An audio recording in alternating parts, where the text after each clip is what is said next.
Well, I'm going to talk about the corn that I bought. Now, the reason I bought these corns, there's 3 different varieties here, 2 different companies, and 2 different types of seed. And the reason I went this way that I did, I am tired of these mega companies, you know, Apple, Walmart, and Syngenta, if you get into spray chemicals and the seeds with Bayer and Monsanto and all these. They have their hands into everything, crossing everything between, controlling everything. And to me, now a lot of this is going to be my opinion, the way I see things. I'm going to try to keep it as factual, but it's going to have a lot of my feelings into it. But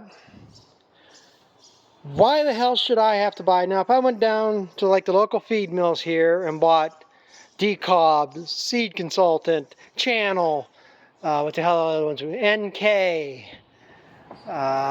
King Seed. I was going to plant King Seed, but the guy I wanted to talk to at the one spray class, he didn't show up, so I was going to price seed from them. And I would still consider going to King's. There's nothing wrong with these seeds. Seedway is another one. I don't know many people plant Seedway around here much anymore. I always like Seedway. That's why I've planted a lot the last several years.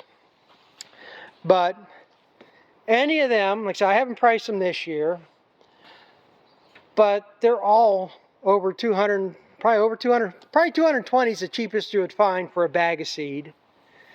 And I've heard seed going up to 400 bucks for a bag. Now, depending on how you plant it, each bag is roughly, I mean, it ain't an exact count. These are what are called a unit of corn, and 1 unit is 80,000 kernels. So, depends on the seed size, how much the bags weigh and everything. You get different numbers of seeds. But that's generally what this is.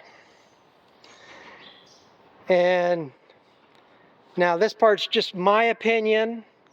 All these, and it's like cars and like breeding cattle. Parts are shared in between all these companies. Like, I bred cows with Gen X for years, and I use Select Sire. You look at the pedigree of a lot of bulls in their books, and they usually give maybe 3 generations. They would have father, grandfather, and great-grandfather, and be A, B, and C. But you look down the column, the next bull, it could be A, D, and E. They share lineages. It's the same way as seed. There's genetics that get shared in between companies. You know, some companies develop them and sell them. So in my opinion, and it is, a lot of these bags, the seed costs are the same. I guarantee one of these bags here, I paid $85 for one of these. I forget which one it is now, but one was $85 and one was $95. I guarantee all these other companies, it's still in that range, 85, 95, 105, depends on the genetics. But they get up to over 200 because you get Roundup Ready. That's a licensing through Monsanto. So you got to pay a licensing agreement to use that genetics, so that's getting passed on to you. And any other trait that they put in it just keeps jacking up the price. I'm starting to get more in the opinion, I don't want to say regenerative farming, but I think we need to go back more that way than the technology way that we're going. And I could get in a whole line of crap about that, but maybe in some time else. But them traits, your Roundup Ready, Liberty Link, BT, all that stuff might be fine, I think, and have a benefit if you're like out in the Midwest or they're doing corn after corn and beans and wheat, just continuous row crops. I don't see or think it makes that much of a difference if you got hay or some kind of legume or something in the cross there. I don't think some of them traits are as necessary as they need to be. So So when I was doing some searching, I came across, well, I was looking for that type of seed, and them are hard to find. The varieties and get any real information on it. I'll get into that one in a second. But I came across this company, and like I said, I have no problem with hybrids. And when I saw these, and like I said, I'm going for the price. Like I say, I'd rather put $200 an acre in a crop and get 400 out of it at the end and make 150 or 200 bucks, than put $300 into it and make 450, so I'm only making 150 bucks. Might have a crop failure at all this, who knows? I mean, I'm sure a lot of you watch the same channels I do, and all these big boys have had problems the last couple of years and had crop failures and reduced yields and all that, even though they had all this technology involved in it. So what I got here though is, I never heard of this company. I came across them, I looked them up and stuff, and this is company's Hybrid 85. And I'll pull up the information on these here in a minute, but I got H3751 and 24X04. So let me bring them up and I'll talk about each of these. Oh, I hate these damn things. Okay, this H3751 that I got, this is the one that was $95 a bag. It says works just about anywhere. And like I say, I think these are all subjective. That's what they say, but extremely adaptable to soil types, which is what I'm looking for, because I got wet ground, dry ground, no, not real dry ground, but clay. Excellent cross wilt protection, or goss wilt protection. That doesn't really mean anything to me. This is a dual purpose, could be used for grain or silage. And it's got high range for productive soils, marginal soils, yield, drought tolerance is high. Plant health is kind of on the lower side. Green snap, I'm not exactly sure what that is. And dry down's on the high side for that. Oh, I don't need that. Oh, come on. Oh, I hate this damn thing. Damn pop-ups always screw up things. And one reason I went with this, because I want dual purpose. Because one, if things don't work out like they should, then I can always chop it, put it in a bag, sell it that way maybe. Maybe I have some cows here yet, I can feed it out. Plant population, this says anywhere from, you can plant 16,000 to 34,000. Now this is, I normally plant probably around 31, 32,000, because last several years I've been planting for silage. I don't plant much for, well, I haven't did anything with dry corn probably in 10, 12 years at least, 15 years maybe. I was always planting silage, because years ago it was cheaper to buy the corn, which again it might be this year, than try to grow it. So that's kind of one. And any corn can be chopped for silage. The only difference is silage corns are the ones that tend to stay greener. Grain corns tend to dries down faster. It's a toss-up. Silage corns are bred more for softer, can't think of the word now, structural part of the stalk. Lignin. It's more digestible in silage types corn. And that's where, if it's got good standability, it's got that tough lignin in it, and the cows don't digest it as well either. So I will probably plant around 29 to 30,000, because for grain you want to plant a lower population than you do for silage. Give it more room to fill out and stuff. Now this is a smaller seed. I didn't look at these tags. Usually they give what plates to use on planters, but I don't worry about it anymore, because I got a finger pickup planter, so I can plant just about anything. These are medium flats. This is a 95-day corn. That's another reason why I went with this one. I wanted something a little shorter season. Around here, get up much over 100 days. It's iffy. But This is 39.1 pounds per bag, so 80,000 kernels. There's 20,000 or 2,046 kernels per pound. So that means it's a smaller seed. Now this one here, the 24, let's see if I can find this on here. 24. Okay, this is another one, 24X04. Now this one is 44.3 pounds, so there's 1,805 kernels per pound. And I went with this one because this is a 104-day corn. This is another dual purpose grain or silage, widely adaptable, heat and drought tolerant, excellent test weight. You know, it's high on productive soil, marginal soil, yield, drought tolerance, plant health is about the same as that one. Green snap, like I say, I'm not sure what that one is. Dry down, it's not the best dry down on it according to this, but you get a couple frosts on it, they dry down. And this one was $85 a bag, and the recommended plant populations are 20 to 32,000 per acre.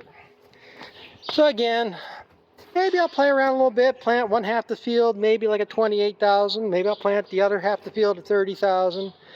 But these two are going to be planted at that higher rate. And then the next thing was on these, I'm not sure which bag is which. Like I say, I haven't looked at the labels. But there's another option on this. You could have a seed treatment added called Regen. Yeah, Regen. Capital R-E-G-E, capital N.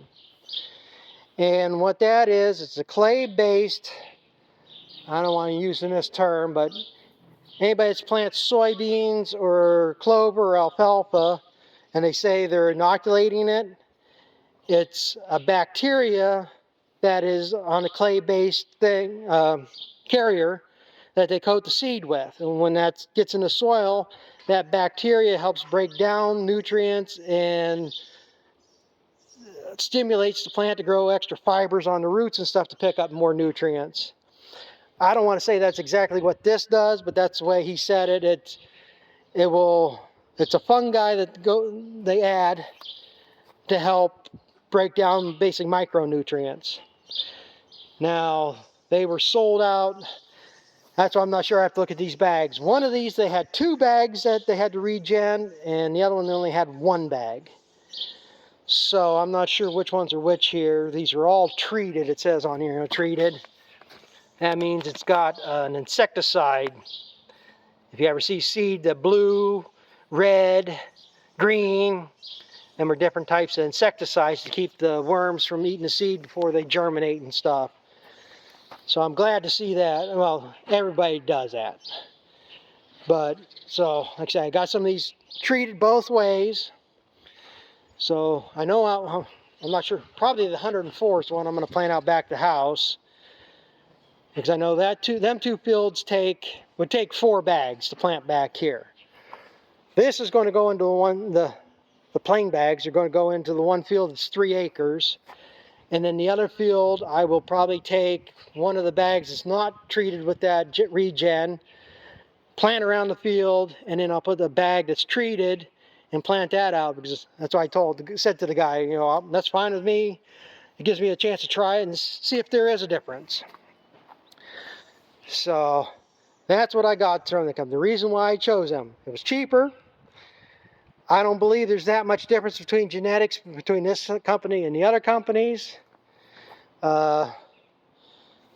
Shipping wasn't bad. There was a $22 pallet charge because that was shipped truck freight, them 8 bags. And that was $140 some shipping on it, which I had it. Well, it was at the depot up here in Erie on Saturday, and I got it Monday. So it took 3 days to get up to Erie, and then they delivered here the next day. And what amazes me, that went to 7 different places before it got here. Left Nebraska, went to Iowa, went into Illinois or Indiana, then into Illinois, another place in Illinois, and Fredericksburg, Ohio, then to Erie, and then down to me.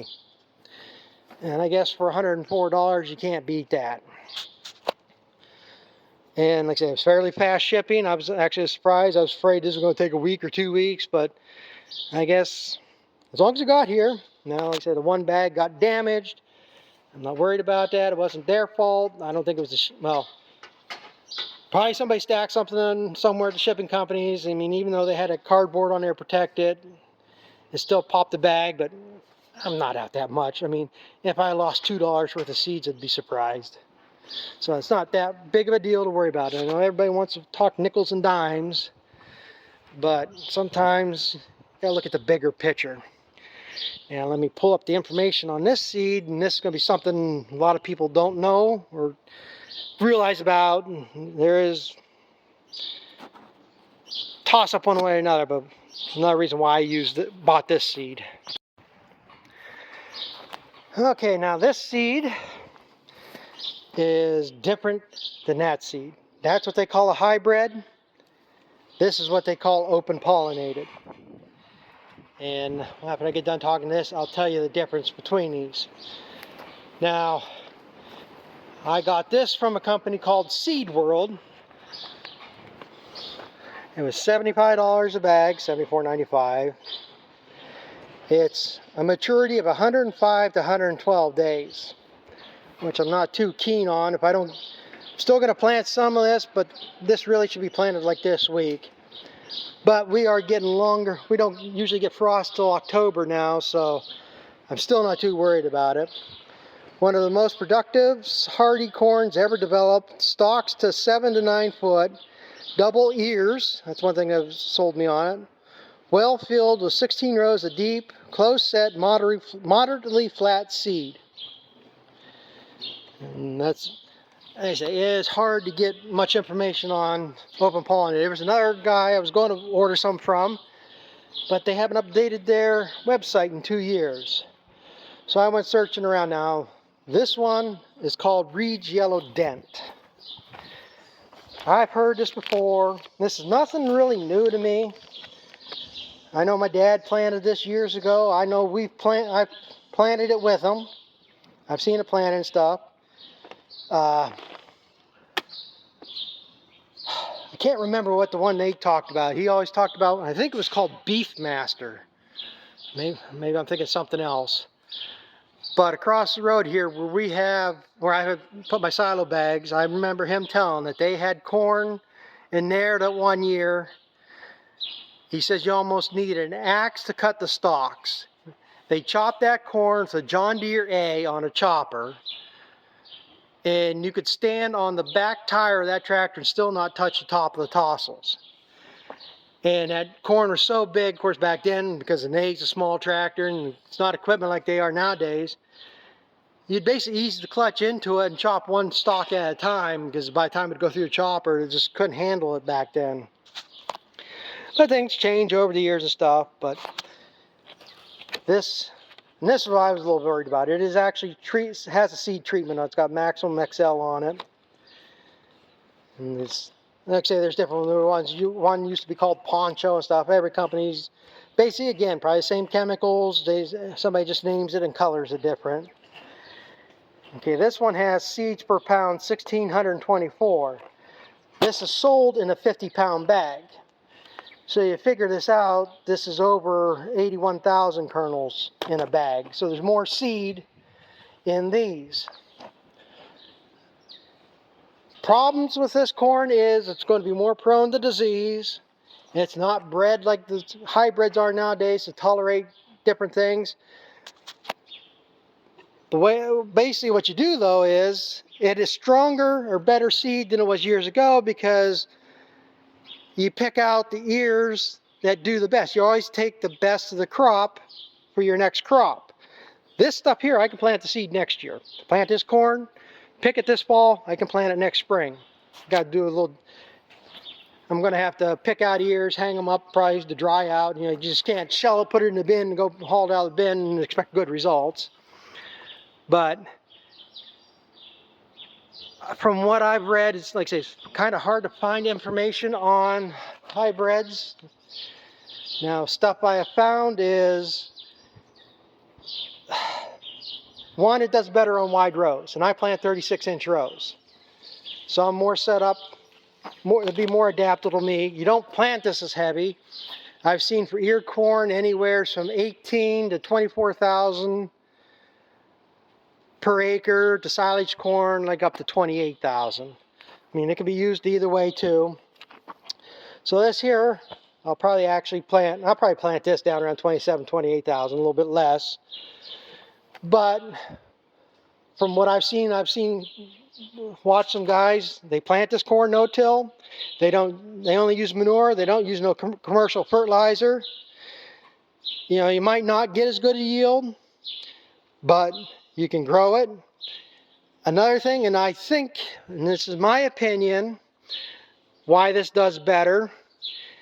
One guy, when he was explaining it, these roots are actively seeking out nutrients. And just like anything else, over years of generations of breeding stuff, all these years, we've been planting these hybrids with fertilizer 2 inches to the side of the seed and 2 inches below. So then roots go out, they find that, and then they really don't go much further. You know, they still go down and stuff, but this corn here is still got the genetics in it to search out nutrients, so there's more root mass and stuff that goes down. Another thing I have seen is the nutritional value of this corn. Now, when I've planted hybrids for corn silage and have it tested, I get 6, 7, 8% protein out of it. These can get up to 11 to 12% protein. So it's got a higher protein content on average. And of course, every company puts out their own claims to boost their own. But it's just something, like I say, I'm probably going to have a lot of this seed left over because I don't know how much I'm going to get in here yet. But this corn here, I can save ears from and plant next year. And I'm going to give you the definitions of all this here in a minute. But why you can't plant that the next year. But again, like I said, mainly why I bought this seed, it's cheaper. And like I say, I am actually convinced that we're getting too technologically advanced and it's not to our benefit. And again, the other reason why I picked these corns is the one option I got to, if I try to sell this corn myself, if I work out something with Amish or something somewhere, I think this is going to be more desirable to them than all these GMOs, and something like that might even be more desirable because, like I say, you get a lower yield but you get a higher nutritional content, so it should be worth more. So like I say, this year's going to be a little bit of experimentation, and it's going to be, I think this is more the direction we need to go. But I don't know what else. Like I said, just a breakdown of what I got here. Now I'll give you the definitions, the difference between all these corns. Now this here, I had to get myself some notes, so I make sure I get it somewhat right. Like I say again, don't hold me to this because some of this stuff is still, it's hard to explain or hard for me to explain. But this is the premise of it. And I think sometimes some of these definitions get blurred, or there's more to the definitions of what people think there are. So first we got the open pollinated corn. Open pollinated corn is pollinated by another plant of the same variety that produce true of type or displays the same characteristics each season. So when it pollinates, and that's one thing I got to watch. If I'm going to save this for seed, I want to have this kind of segregated somewhere. Like the 3 acres I'm going to plant behind the house here, it's going to be right next to one of these. I really don't want to save seed from this because it could pick up traits from the pollination from this seed, which could be a good or a bad thing. Depends. You know, I could still save it, still grow. But because it pollinates from each other, the seed is true and That's why you go through, you pick out the biggest ears, the ones with the strongest plants, and you keep picking the strongest ones year after year, and you get better genetics. Now it's possible I could plant this next year. I can put Reed's Yellow Dent in one box and get some other open pollinated corn in another box side by side, let them cross pollinate, and it might turn out to be a better seed or not. But open pollinated is kind of more a guess. Open pollinated, all the plants are not going to be the same. You're going to have tall plants, short plants. You know, some might make a bigger ear, smaller ear.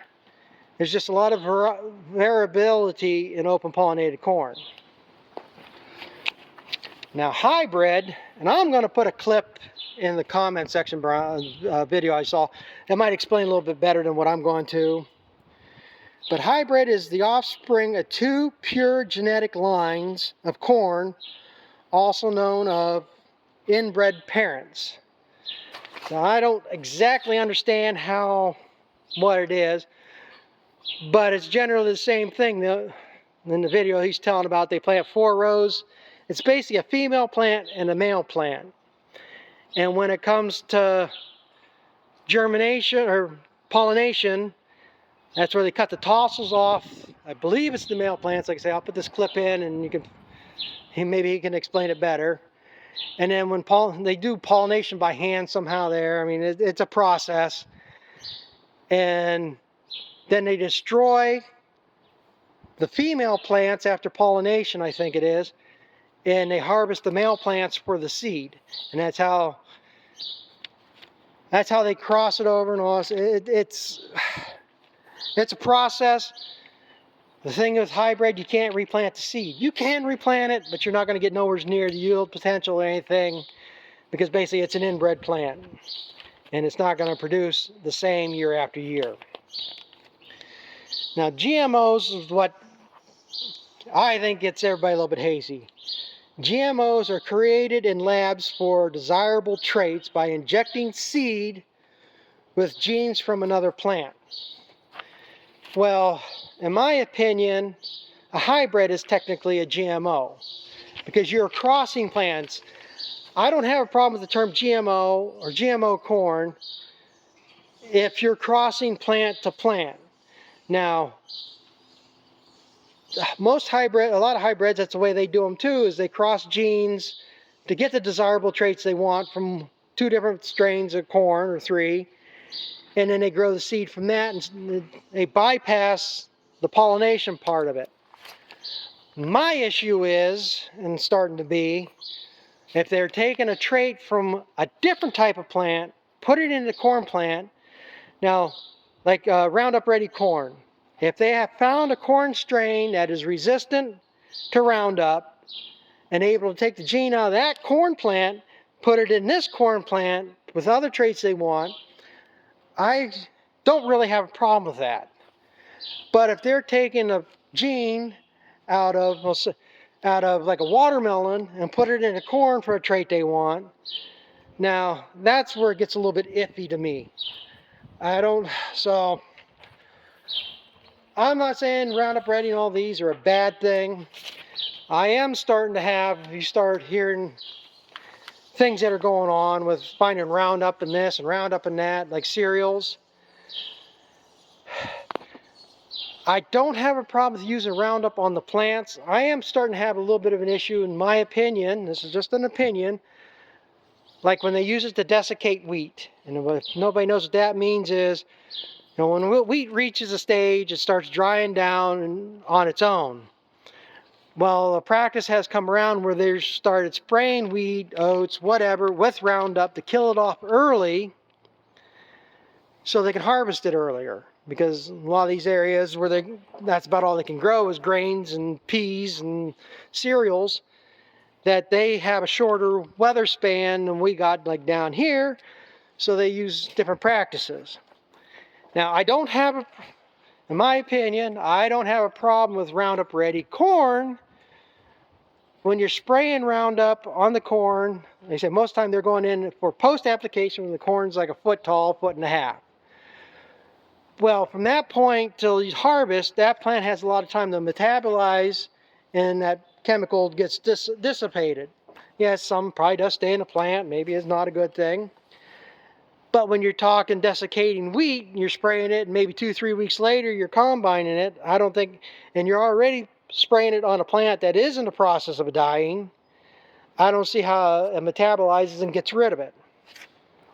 I don't believe all these claims that they're talking about with Roundup, with, well, you see them on TV advertising, because if Roundup was such a bad thing that they're having all these lawsuits for, why is it still available on the market? Why is it available but anybody can go to Walmart, Home Depot, Lowe's, any feed store and buy it and use it in their yard? It is practically one of the, well, there's a lot of them, but you don't need a license to buy it. There's very few chemicals to use that I need a license for. The one I'm going to use on this, I need to have a license for. That's the thing. I can't use Roundup on any of these. And the chemical I'm going to use, yeah, it has water quality issues. You got to watch how close to ditches and other things you spray, because it can work its way into waterways, they say. If you don't know, if anybody's heard, oh, what's his name? I better remember names. Shit. I just gone blank on his name. But he's talking about turning the frogs gay. I'll think about it later. Alex Jones, that's who it is. I don't know if that's true or not. I mean, yeah, chemicals do affect things. This is something to really need to worry about. I mean, like atrazine, been around since the 60s. Roundup's been around since at least the 80s, not sooner. So again, is it really something to worry about? Or is it, again, I think, like they're doing to dairy, like they're doing to everything else, they're artificially scaring the public to either force people to quit or to crash the markets so they can have further control, government control over everything. And people better start waking up about that. As some of the things I've heard here lately, I'm glad I'm not milking cows here now. I might get into that into another video. But again, like I say, I think basically there's only two types. The hybrids and open pollinated, but the GMO, I say to me, crossing plants and manipulating the pollination, I think is just as much of a GMO as them going into the lab and going on a DNA level to change plants. It's just not really different. But if you're crossing different species, it's like taking DNA from a chicken, putting it into a cow so you get eggs, or you'd have to take from the cow, put it in a chicken so you get eggs filled with milk type thing. You know, I think just we're doing a little bit too much more than we should be doing. Let nature take its course. But I guess I'm going to end this one here. I hope I've answered some of the questions some people have been asking and gone over this. So that's some of the plan of what's going to happen this year. So thanks for watching, and we'll catch up with you later.